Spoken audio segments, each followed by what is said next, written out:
Hello everyone, मैं हूं शिवम द्विवेदी और आप देख रहे हैं अपना पसंदीदा चैनल ज्ञानोदय के गुरुजी। प्यारे बच्चों, जैसा आप सभी हम लोग जानते हैं कि हम लोग यहाँ पे क्लास 12th की मैथ को पढ़ रहे हैं।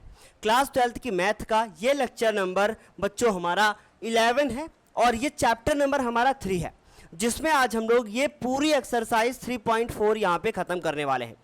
इस एक्सरसाइज के हम कुछ ऐसे प्रश्नों को आज करने वाले हैं जो कि हमारे बोर्ड एग्जाम के लिए इंपॉर्टेंट भी हैं और ये क्वेश्चन पेपर में आते भी हैं। ये ऐसे क्वेश्चन होंगे जिसमें आप जितनी ज़्यादा प्रैक्टिस करेंगे उतना ही ज़्यादा आप स्ट्रांग होंगे। इसलिए मैं पूरी एक्सरसाइज के सारे क्वेश्चन नहीं बताऊंगा, कुछ क्वेश्चन बताऊंगा और उसके बाद आपको इनकी प्रैक्टिस अलग से करनी है। तो चलिए फिर आज के इस वीडियो को शुरू करते हैं और समझते हैं कि आव्यूह का रूपांतरण कैसे करते हैं और हमारा व्युत्क्रमणीय आव्यूह आखिर क्या होता है। बच्चों, ये हमारा जो लेक्चर नंबर 11 है, इसके बाद ये चैप्टर खत्म हो जाएगा। इसके बाद हम 4th चैप्टर शुरू करेंगे बच्चों, और 4th चैप्टर में जो हमारा सारणिक चैप्टर है वो चैप्टर पढ़ेंगे बच्चों। उसके बाद तब मैं 1st और 2nd चैप्टर कराऊंगा। लेकिन मैं ये भी सोच रहा हूँ कि 4th चैप्टर के बाद हम फिर आपको अवकलन समाकलन ये हम लोग स्टार्ट कर दें, ताकि आपको काफ़ी अच्छे से वो 44 नंबर का टॉपिक तैयार हो जाए, आप बोर्ड एग्जाम में बहुत अच्छे नंबर ले आ सके। चलिए फिर शुरू करते हैं। तो बच्चों, सबसे पहले हम समझते हैं कि आव्यूह का रूपांतरण कैसे करते हैं। इसके लिए हमें बेसिक सी जानकारी होना चाहिए। सबसे पहले हम लोग जानते हैं कि जैसे कि मान लो हमारे पास कोई एक आव्यूह है, और जैसे मान लीजिए कि A11, ठीक है, A12 और A13, ये ऐसे लिखा हुआ है। उसके बाद फिर है हमारे पास A21 और यहाँ पे A22, ये इसके आव्यूह के अवयव हैं, ठीक है, A23, फिर उसके बाद A31, A32, A33, ये हमारे क्या है, आव्यूह है, और ये इनके क्या है बच्चों, अवयव हैं। तो आप लोग इतना समझ गए होंगे। इस आव्यूह का हम एक नाम दे देते हैं और हमने इसका नाम दे दिया है क्या, A, ठीक है। अब हमने बोला कि आप इसमें बताइए कि कितनी इसमें जो है वो पंक्तियां हैं और कितनी इसमें स्तंभ हैं। तो बात बता दें कि पंक्तियों को अंग्रेजी में कहते क्या है, बहुत अच्छे से समझना। जो बच्चों पंक्तियां होती हैं, ठीक है, उनको हम लोग अंग्रेजी में आखिर क्या बोलते हैं। तो जो पंक्तियां होती हैं हमारी, उनको हम लोग अंग्रेजी में बोलते हैं रो। और उसके बाद जो हमारे स्तंभ होते हैं, स्तंभ को अंग्रेजी में बोलते हैं कॉलम। अब आपको बता दें कि यहां पे आरसी चलेगा, मतलब रो और कॉलम चलेगा। अगर आप इसको अंग्रेजी में नहीं याद रखते हैं तो आपके लिए ही समस्या होगी, इसलिए अभी आप इसको अच्छे से याद कर लो कि पंक्ति मतलब रो और स्तंभ मतलब कॉलम।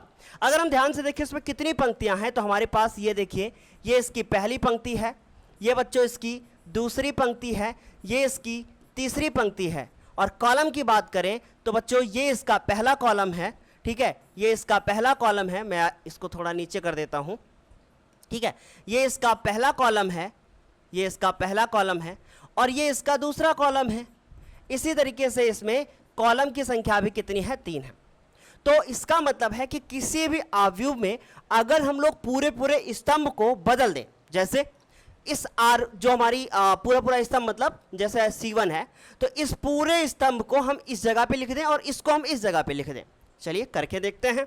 ध्यान से समझिए हमने क्या किया है। अभी तक हमने क्या किया, हमने लिखा A और उसके बाद हमने कुछ बदल दिया। हमने कहा कि नहीं, हम इस वाली लाइन को यहाँ लिखेंगे इस जगह पर और इस वाली को इस तरफ लिखेंगे। तो हमने लिख दिया कि A12, ठीक है, और उसके बाद फिर A22 और उसके बाद A31। भाई इनके नाम ही हैं, बस समझ लो।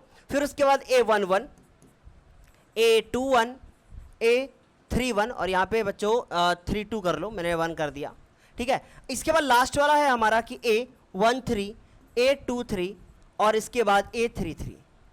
आपने देखा कि हमने यहाँ पे कुछ कर दिया, और वो ये किया कि हमने ये जो कॉलम था ना C1, इसको C2 की जगह पे लिख दिया और C1 C2 को आपस में बदल दिया। इसका मतलब है कि यहाँ पे हमने एक चीज़ यूज़ की है कि हमने बोल दिया है कि भाई हम C1 को बदल रहे हैं किसमें, C2 में। ऐसा हमने किया है। ठीक इसी प्रकार हम इस पहले पंक्ति को दूसरी की जगह पे लिख सकते थे, या दूसरी को तीसरी जगह पे कर सकते थे, या तीसरी को पहली की जगह पर भी कर सकते थे। तो उसको बोलेंगे हम लोग क्या, कि हमने भाई मान लीजिए पहली पंक्ति को लिख दिया है बच्चों दूसरी पंक्ति की जगह पर, और दूसरी पंक्ति को बदल दिया है हमने कि उसको हमने तीसरी की जगह कर दिया है। तो इस तरीके से हम लोग कर सकते हैं कि मतलब उनकी पंक्तियों और स्तंभों को आपस में बदल सकते हैं।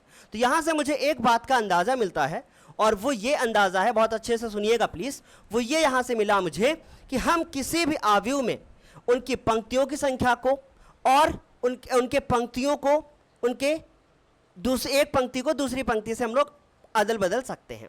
इसका मतलब पहली बात यहां से हमको यह पता चली कि अगर हम चाहें तो हम किसी भी पंक्ति, मान लीजिए हमने यहां आई कर दिया, तो आई की जगह पे कुछ भी 1 2 3 4 है ना, इसको हम बदल कर लिख सकते हैं किसमें, मान लीजिए हम जे, जहां आई और जे क्या है, कोई संख्याएं हैं, यह हम कर सकते हैं।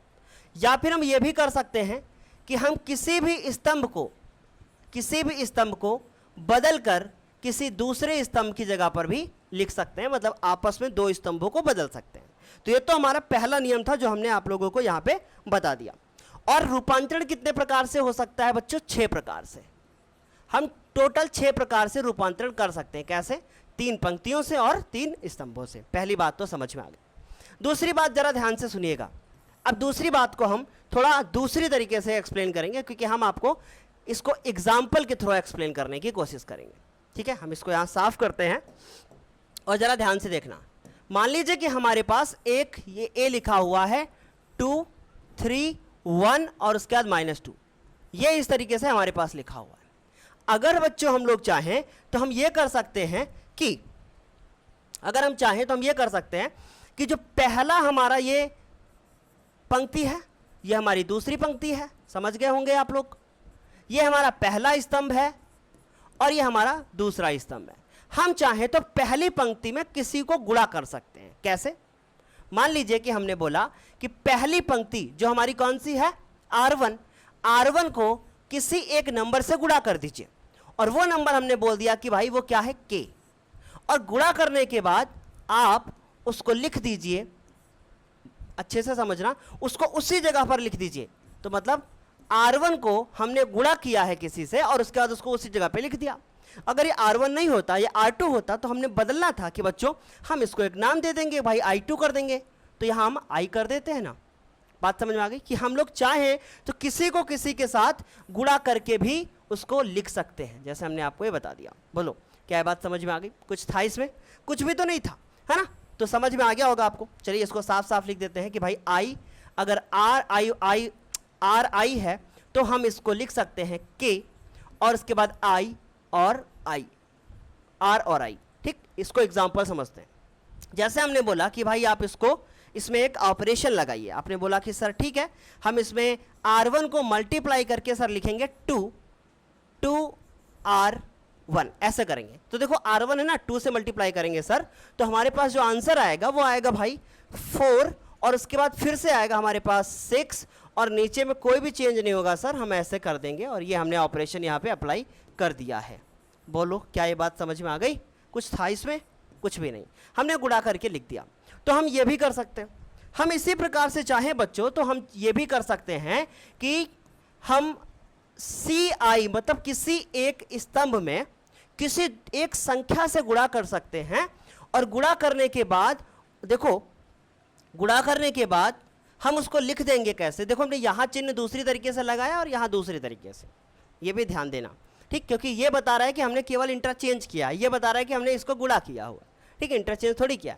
तो हम चाहें तो किसी के साथ गुणा करके उसको फिर से लिख सकते हैं, और वो हमने लिख लिया कि भाई क्या है, आई ही है। बोलो क्या बच्चों ये बात आप लोगों को समझ में आ गई? कुछ भी नहीं है, बड़े आसानी से आप लोग को समझ में ये बात आ ही गई होगी। कोई परेशानी है तो आप मुझे बता दीजिए।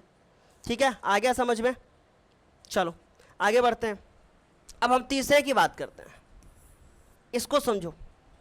अब मान लो कि आपने गुणा तो कर लिया था, लेकिन आप चाह रहे थे कि नहीं, हम R1 को या RI को हम K से गुणा करें, और गुणा करने के बाद उसमें कुछ जोड़ भी दे।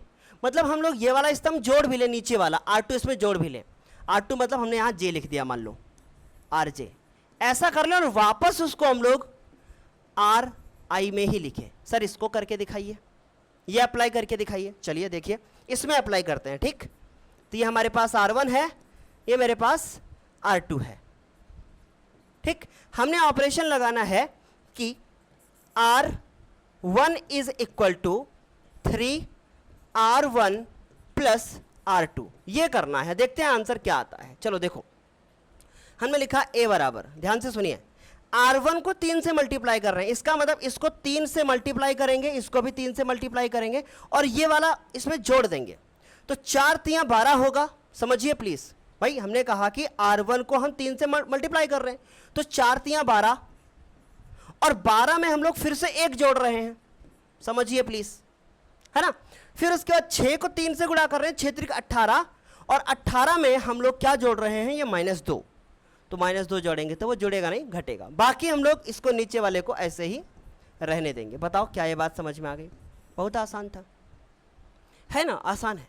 लेकिन एक बात सुनिए, जिसमें आप गुणा या भाग कर रहे होंगे, जैसे कि मान लो आपने R1 को चेंज किया, एक साथ जब दो, अब ये बहुत इंपॉर्टेंट बात है, ये आप लिख लो कहीं पर भी, कि एक साथ जब दो ऑपरेशन करेंगे तो वहां थोड़ा आप अलर्ट रहेंगे।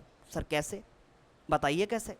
वहां पे आप इस तरीके से अलर्ट कर रहेंगे कि मान लो आपने I को चेंज किया है, दूसरे में आपने लिख दिया कि मान लो यहां पे हमने R1 किया था और R2 को जोड़ा था। अब मेरे पास कोई R3 भी होता और मैं कहता कि R3 बराबर RI और उसको 2 से गुणा करते, कुछ जोड़ते, वहां पे कुछ गलत हो जाता आपसे। मेरी बात फिर से सुनिएगा, जब मैंने R1 को चेंज किया है तो उसी ऑपरेशन में, मतलब उसी स्टेप में आप दूसरा जब ऑपरेशन लगाएंगे तो R1 को चेंज नहीं करेंगे। अगर ऐसा किया तो गलत होगा। अभी धीरे धीरे प्रैक्टिस करते करते आपको सब पता चल जाएगा, बस बने रहो मेरे साथ। आ रही बात समझ में? तो ये हम ऐसा कर सकते हैं, या बच्चों हम ऐसा भी तो कर सकते हैं कि किसी भी एक स्तंभ में आप k से गुणा कर दीजिए, किसी भी एक स्तंभ में आप k से गुणा कर दीजिए और गुणा करने के बाद उसमें कुछ जोड़ दीजिए, किसी दूसरे स्तंभ को जोड़ दीजिए। तो आप ऐसा भी कर सकते हो। अगर आपने बच्चों ये 3 पॉइंट समझ लिए आज, तो समझ लो ये आपका चैप्टर खत्म, क्योंकि इसमें कुछ और है ही नहीं। ये सारे के सारे आपके मोस्ट इंपॉर्टेंट है, ठीक है। अब चलिए हम लोग इनको एक एक करके समझने की कोशिश करते हैं और इनको अच्छे से समझते हैं। लेकिन यार ऐसे कैसे, इनके बेस पर कोई क्वेश्चन तो आता होगा, तभी तो हम लोग इसको आगे कंटिन्यू कर पाएंगे, है ना। बोलो बच्चों जल्दी से, तभी तो हम लोग इसको आगे कंटिन्यू कर पाएंगे। बिल्कुल। तो अब हमने आपको जैसा बताया वैसा ही करना है। सुनना बच्चों, इसको आप अपनी कॉपी पे अच्छी तरीके से नोट डाउन कर लीजिएगा, क्योंकि ये हमारे लिए इंपॉर्टेंट भी है। सुनिए प्लीज, इसको प्लीज और प्लीज अपनी कॉपी पे आप लोग अच्छी तरीके से नोट डाउन कर लो, क्योंकि ये आपके लिए बहुत ज़्यादा इंपॉर्टेंट है और ये एग्जाम में आपके आएगा भी, ठीक है। कोई भी परेशानी है तो बताइए। आगे चलो हम लोग शुरू करते हैं अब, ठीक।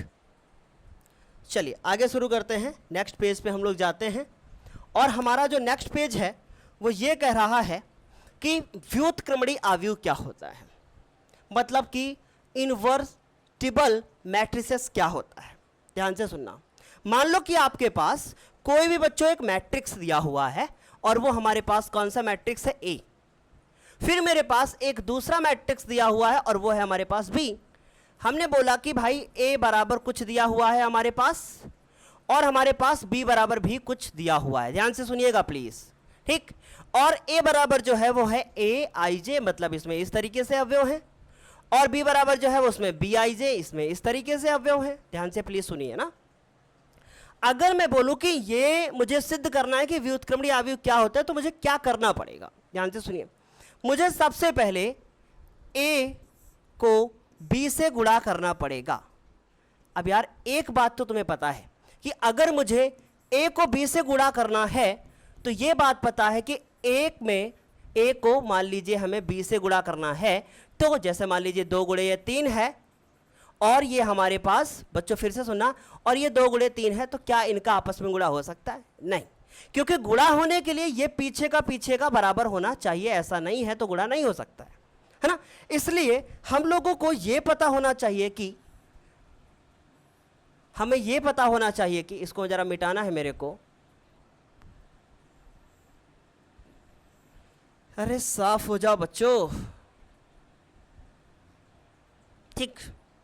चलो ये बॉक्स में बंद कर दिया और ये 2 गुणे 3 हुआ, तो इसको भी 3 गुणे 2 होना पड़ेगा। बात समझ में आ गई। इसको भी 3 गुणे 2 होना पड़ेगा, बिल्कुल हो सकता है। मैंने इसका नाम ए दिया है, ये ए है भाई, और ये हमारे पास बी है, ठीक है, हमने लिख दिया। गुणा होने के लिए ऐसा होना चाहिए। लेकिन मैं बोलूं कि बच्चों बी गुणे ए भी हो जाए, ये बदले ना, फिर से सुनिए, ये बदले ना, तो मैं लिखूंगा कि भाई 2, ये तो 3 गुणे 2 का है, और उसके बाद ये कितने का है, ये तो 2 गुणे 3 का है। ध्यान से सुनिए, मैंने कहा कि ये 2 गुणे 3 का है, 3 गुणे 2 का है, और बी गुणे ए करना है। तो इसका मतलब है कि ये हमने बी को यहां उतारा और ए को यहां उतारा। क्या ये गुणा हो पाएगा? बिल्कुल हो पाएगा। क्या ये गुणा हो पाएगा? बिल्कुल हो पाएगा। लेकिन एक समस्या है कि इनका जो आंसर आएगा, ध्यान से सुनिए प्लीज, मैं बहुत इंपॉर्टेंट बता रहा हूं, ये सब चीजें कोई शेयर नहीं करता आपके साथ। अगर इनका जो आंसर आएगा वो आएगा ए बी, और जो मैट्रिक्स आपकी आएगी वो 2 गुणे 2 की हो पाएगी, ठीक। उसके बाद जो बी ए आएगा, उसका जो आंसर आएगा वो कितना आएगा? 3 गुणे 3 का आएगा। तो एक बात बताओ, क्या ए बी और बी ए आपस में बराबर हो पाएंगे? अब आपका सब जवाब तो यही होगा, सर कभी नहीं, क्योंकि सर वो 2 गुणे 2 का मैट्रिक्स है, ये 3 गुणे 3 का मैट्रिक्स है, तो सर ये कैसे हो सकता है ना? क्योंकि हमने बोला है कि भाई देखो यहां से ये नंबर मिलता है मुझे, 2 गुणे 2 मिल गया ऐसे, और यहां से 3 गुणे 3 का मैट्रिक्स मिलेगा गुणा करने के बाद। तो ऐसा क्या पॉसिबल है? नहीं। बात समझ में आई? ऐसा पॉसिबल नहीं है। आप इसको अपने दिमाग में रखो और इधर कंटिन्यू करो, अभी समझ में आएगा। मैंने बोला कि ए बी अगर बी ए के बराबर हो, तो ऐसा तो तब ही पॉसिबल है कि जब ए और बी हमारे 2 वर्ग अवयव होंगे, तभी ऐसा पॉसिबल है। तभी हमारा 2 ए और बी दोनों वर्ग होंगे, तभी ऐसा पॉसिबल है, अन्यथा नहीं है। बात समझ में आ गई? तो हम बोल सकते हैं कि यदि ए व बी 2 वर्ग अवयव हैं, यदि ए व बी 2 वर्ग अवयव हो, ए व बी 2 वर्ग अवयव हो, तब अगर ए और बी दोनों वर्ग अवयव होंगे, तब ए बराबर बी गुणे बी बराबर ए करोगे और आपका आंसर आई आ जाता है।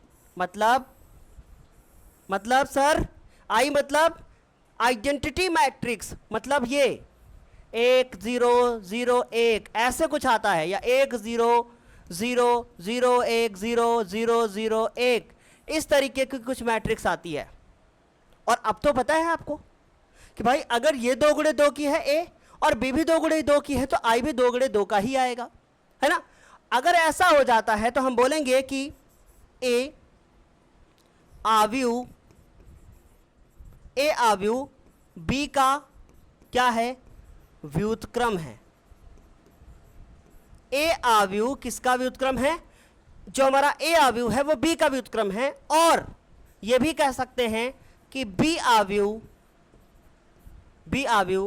ए का व्युत्क्रम है।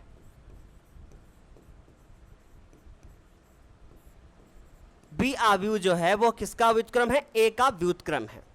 इसका मतलब हम यहां से स्टेटमेंट मुझे जो मिलेगा वो ये मिलेगा, यहां से ध्यान से सुनिए, कि बी आव्यूह किसका व्युत्क्रम है? ए का व्युत्क्रम है। बी आव्यूह किसका व्युत्क्रम है बच्चों? ए का व्युत्क्रम है। यहां से मुझे ये मिला। हम व्युत्क्रम को इस तरीके से लिखते हैं, जैसे हमने इनवर्स लगा दिया ऐसे, ठीक है, कि ए का व्युत्क्रम निकाला तो बी आएगा, ठीक। उसके बाद जो यहां हम लिख सकते हैं कि ए जो इनवर्स है वो किसका? बी इनवर्स के बराबर है। बात समझ में आ गई? देखो, ए आव्यूह बी का व्युत्क्रम है, ए आव्यूह बी का व्युत्क्रम, बी का व्युत्क्रम मतलब बी का इनवर्स, ए बी आव्यूह ए का व्युत्क्रम है, बी आव्यूह ए का व्युत्क्रम है। यहां से बात समझ में आ गई होगी? बताओ, क्लियर हो गया अच्छे से? कितना तो आसान है ना? आ रही बात समझ में?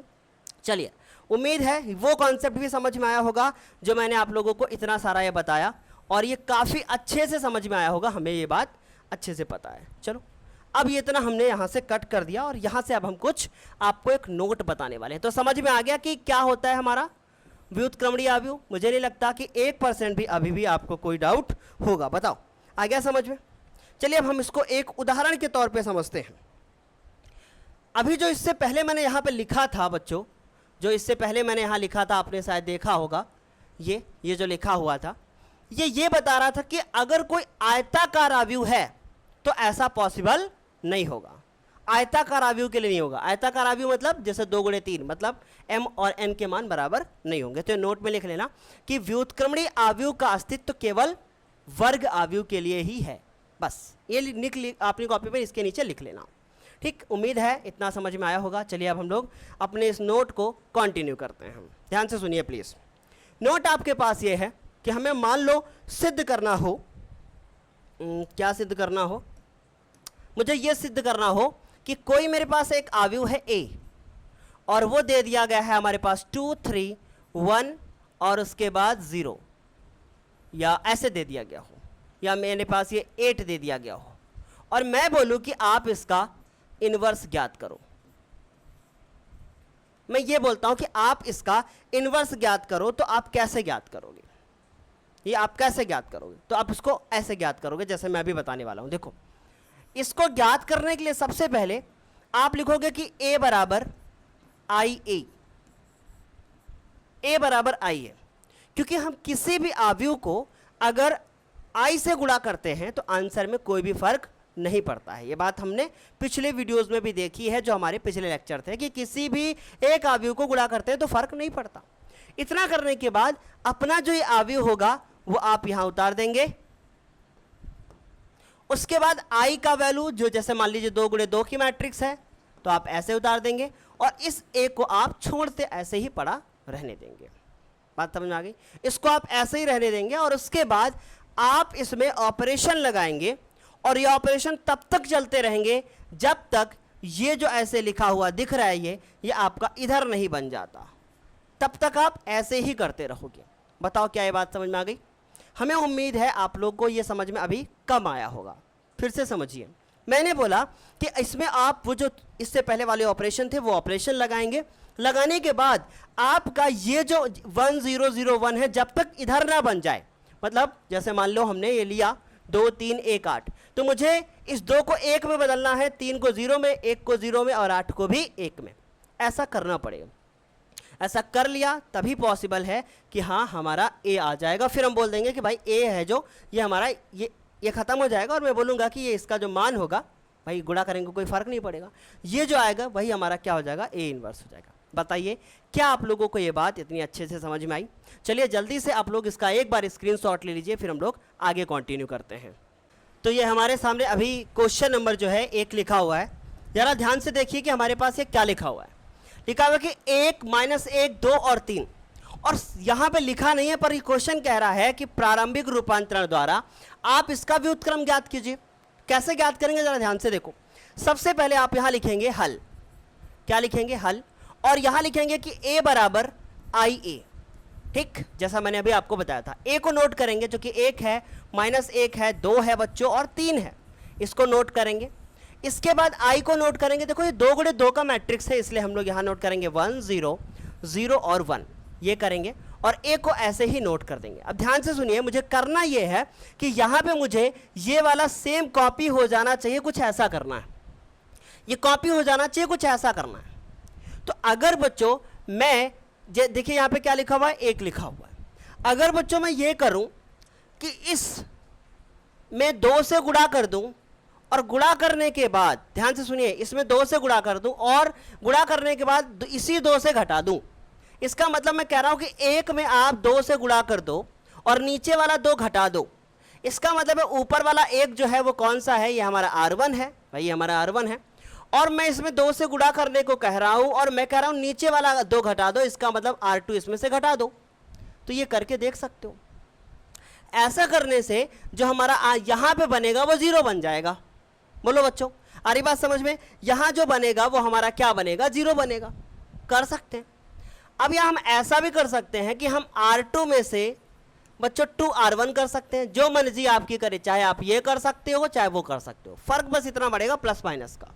कैसे? चलिए नीचे वाला करके देखते हैं।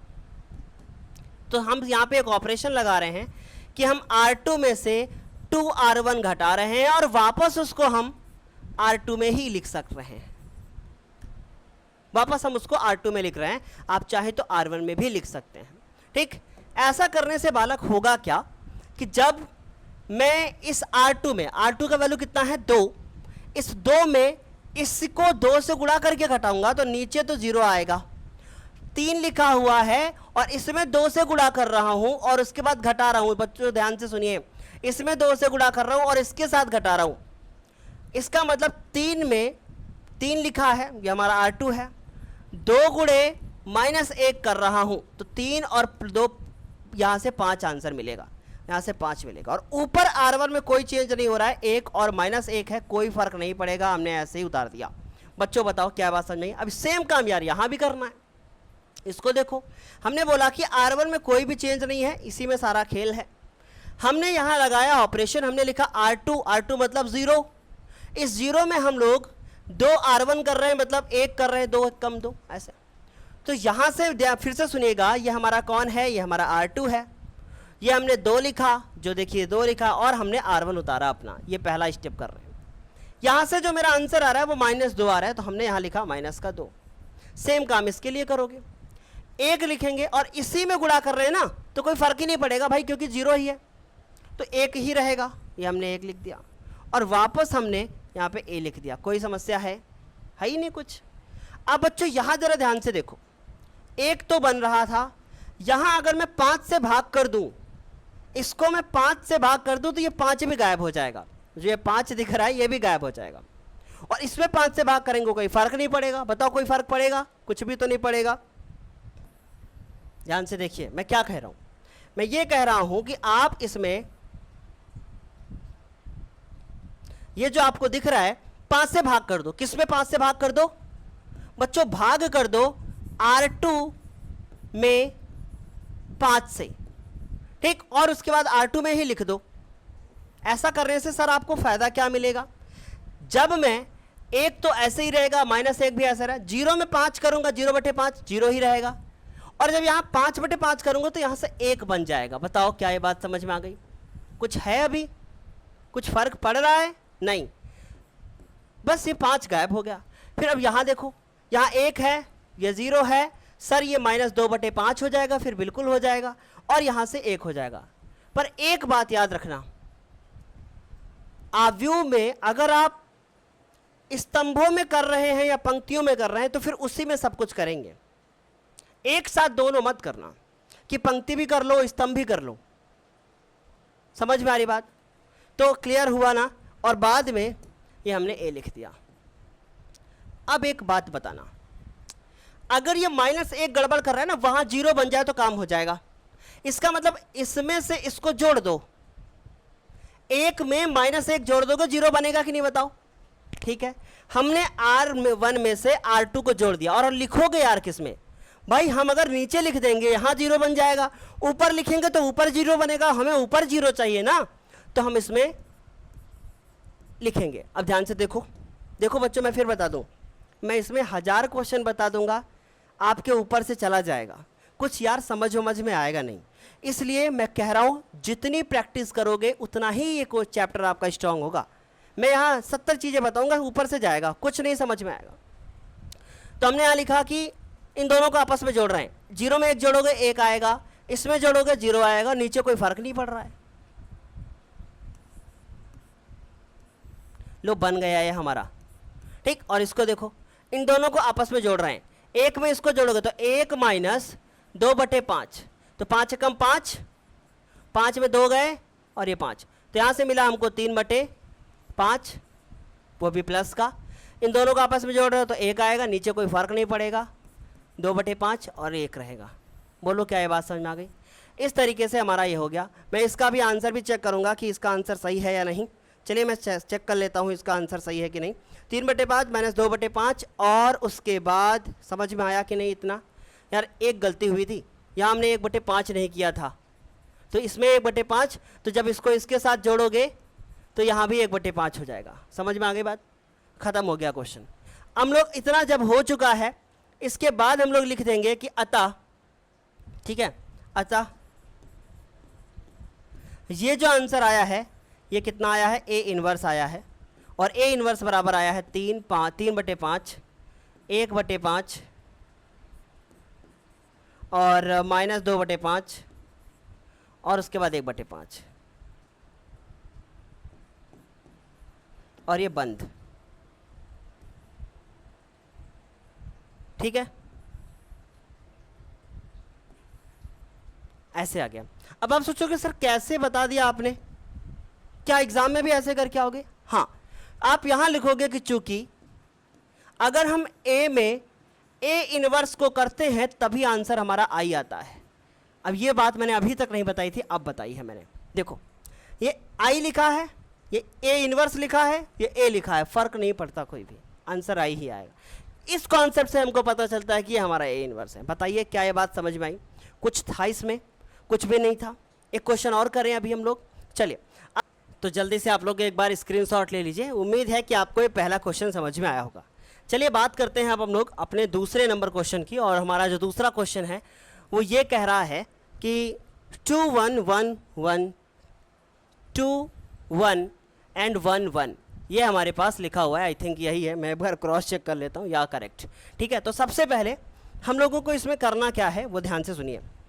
हम लोग सबसे पहले यहाँ लिखेंगे कि माना हमने इसको a बराबर मान लिया है, तो 2 1 और a और 1, ठीक है, सॉरी 1 और 1, और हमें ज्ञात करना है a इनवर्स, हमें a इनवर्स को ज्ञात करना है। ठीक है, ये हमें ज्ञात करना है। तो वैसे कोई ज़रूरी नहीं है कि आप इसको लिखो ऐसे, हमें a इनवर्स ज्ञात करना है। ठीक, चलिए कहानी शुरू करते हैं। हमने यहाँ लिखा हल, और उसके बाद सबसे पहले a बराबर हमें लिखना है i और a। ये हमने लिखा, a की वैल्यू को नोट किया 2 1 1 और 1, और उसके बाद हम लोग बच्चों i की वैल्यू को लिखेंगे 1 0 0 1। अच्छा, यही क्यों लिखा? क्योंकि हमारी ये 2/2 की है, तो इसको भी 2/2 रखना है। अब हमें पता है कि यार हमें यहाँ 1 चाहिए, यहाँ तो 2 लिखा है, तो हम अगर ये 1 1 लिखा है तो हम इसको ऊपर लिख दें तो काम हो जाएगा। इसका मतलब हम R1 और R2 को आपस में बदल दें अगर, तो बच्चों यहाँ से मिलेगा मुझे, साफ साफ करें यार शिवम सर, इतना गंदा लिखोगे। हमने कहा कि अगर हम R1 को R2 के साथ इंटरचेंज कर दें तो काम हो जाएगा, तो हम इसको बदल देते हैं। तो जहाँ 1 1 हो जाएगा और यहाँ 2 और 1 हो जाएगा। ठीक है, फिर यहाँ देखो, यहाँ भी वही काम हो जाएगा। यहाँ हो जाएगा हमारे पास 1 और 0, सॉरी 0 और 1, और यहाँ हो जाएगा मेरे पास 1 और बच्चों 0, बदल दिया मैंने, और ये हमारे पास a हो जाएगा। बताओ क्या ये बात समझ में आ गई? कुछ था इसमें? कुछ भी नहीं। अब यहाँ मुझे चाहिए क्या? 1, और यहाँ चाहिए मुझे 0।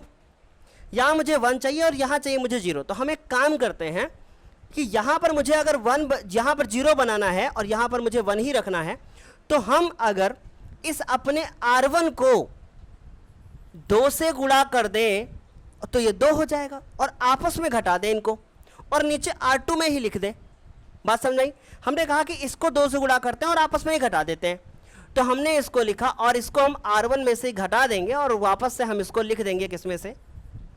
R2 में लिख देंगे। सॉरी, मैंने उल्टा कर दिया। R2 में घटाएंगे, इसको R2 में घटाएंगे, और वापस से हम लोग इसको R2 में घटाने के बाद लिखेंगे कहाँ पर बच्चों? यहाँ लिखना है ना मुझे R2 में, और हम इसको R2 में ही लिख देंगे। तो चलिए, R1 में तो कोई चेंज नहीं हो रहा है, तो R1 को आप ऐसे ही उतार दो, 1 और 1। अब देखो R2 है, R2 यहाँ पर कितना लिखा है? 2। मुझे R1 में 2 से गुणा करना है। ठीक है, इसका मतलब 2 लिखना है। यहाँ मुझे टच हो गया था तो वहाँ टच नहीं हो रहा था, एक्चुअली यहाँ हाथ रख देंगे तो यहाँ कैसे हो पाएगा, है ना? चलो देखो, अब हमने लिखा कि 2 और R1 का वैल्यू कितना है? 1, तो यहाँ से 0 आएगा, यहाँ से 0 मिल गया हमको। यहाँ भी वही काम करना है। हमने लिखा वहाँ पे R2 और R2 की जगह पे 1, फिर -2, और R1 की जगह पे हमारा 1 है, तो यहाँ से जो आंसर आएगा 1, और यहाँ से आएगा 2, तो -1 आएगा। ये हमने लिख दिया यहाँ से -1। आ रही बात समझ में?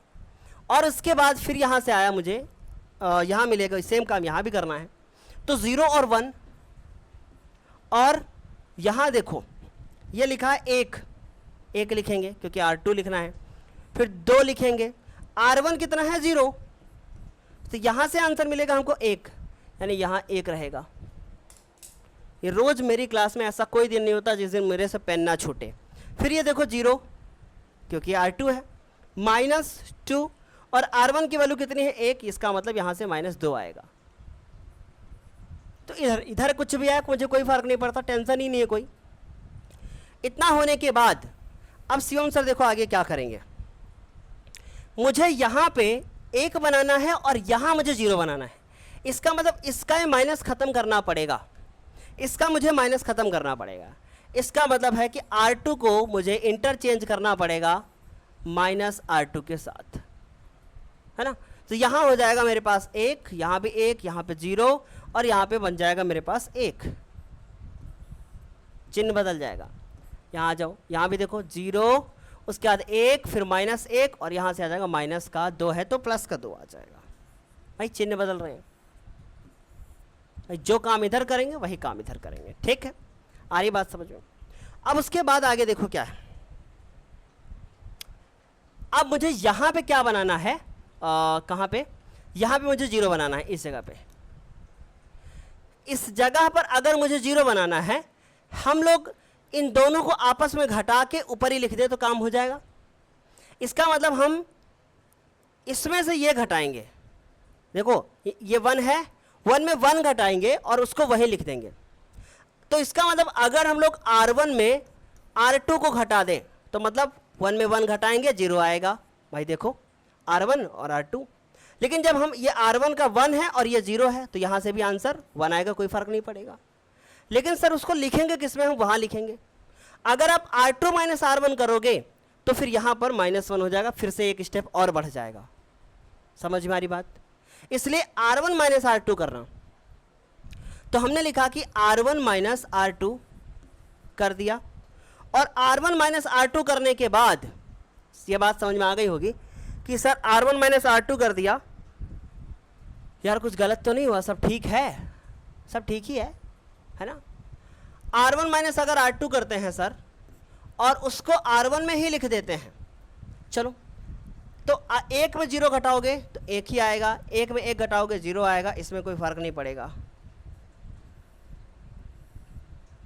इसमें आ जाओ, इसमें ये घटाओगे तो यहाँ से 1 आएगा, इसमें से ये घटाओगे यहाँ से -1 आएगा, इसमें कोई फर्क नहीं पड़ेगा और ये यहाँ से ऐसे आएगा। बताओ, और ये A आ गया। बोलो कितना आसान था क्वेश्चन। आंसर मैं एक बार चेक कर लेता हूँ अपने, क्योंकि आंसर को चेक करना बहुत ज़्यादा ज़रूरी है ना इसके। तो आंसर आ रहा है और बिल्कुल सही, करेक्ट है। देखो कितना आसान क्वेश्चन था। तो हमने लिखा कि अतः A इनवर्स बराबर, मेरा आंसर आया 1 -1 और 2। क्यों आया, अभी अभी मैंने आपको पहले भी बता रखा है कि भाई अगर I ये लिखा है और ये हमारे पास A इनवर्स है और ये A है तो आंसर सेम आएगा, ये हमारा A इनवर्स के वैल्यू हो जाएगा। बताओ क्या ये बात समझ में आ गई, कितना आसान था। चलो इसके बाद हम लोग अब अगला प्रश्न करते हैं, नेक्स्ट पेज पे जाते हैं। इसके बाद हमारे पास एक बहुविकल्पी है और ये है हमारे पास कि A व B एक दूसरे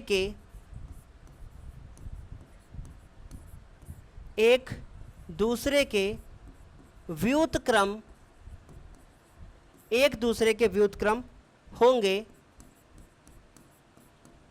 केवल यदि, और इसके 4 उत्तर दिए हुए हैं हमारे पास। A उत्तर दिया हुआ है कि AB बराबर BA होगा, तो भाई ये तो बिल्कुल गलत ही है, ये तो समझ ही गए आप लोग। फिर भी दूसरा ऑप्शन दिया हुआ है, क्यों गलत है, क्यों गलत है सर, क्योंकि I आना चाहिए, मतलब AB बराबर BA और आंसर I आना चाहिए। ये कह रहे हैं कि दूसरा ऑप्शन 0 आना चाहिए, ये भी पूरा गलत ही है। फिर तीसरा ऑप्शन दिए हैं कि AB बराबर 0 होना चाहिए और BA बराबर 1 होना चाहिए। बच्चों ये भी क्या है, गलत है। क्या होना चाहिए, AB बराबर BA होना चाहिए और वो I के बराबर होना चाहिए। ऐसा अगर होगा तभी हमारे दोनों व्युत्क्रमावि होंगे। बच्चों अब आप सोच रहे होंगे कि सर बाकी के क्वेश्चन कैसे करेंगे। देखो मैं आपको एक बात बताता हूँ, ये जो हमारी एक्सरसाइज 3.4 है, ये पूरी की पूरी एक चीज़ पर बेस्ड है और वो है प्रैक्टिस। अगर आपने प्रैक्टिस नहीं की तो बच्चों आप उसमें कुछ नहीं कर पाओगे। इसलिए मैं कह रहा हूँ कि इसको जितना ज़्यादा हो सके आप प्रैक्टिस करो और उसके बाद एक एक ऑपरेशन करो। लेकिन मैं एक नोट आपको यहां पर बताने वाला हूं जो कि बहुत ही ज़्यादा इंपॉर्टेंट है। मान लो कोई भी एक अवयव आपको दिया हो P बराबर,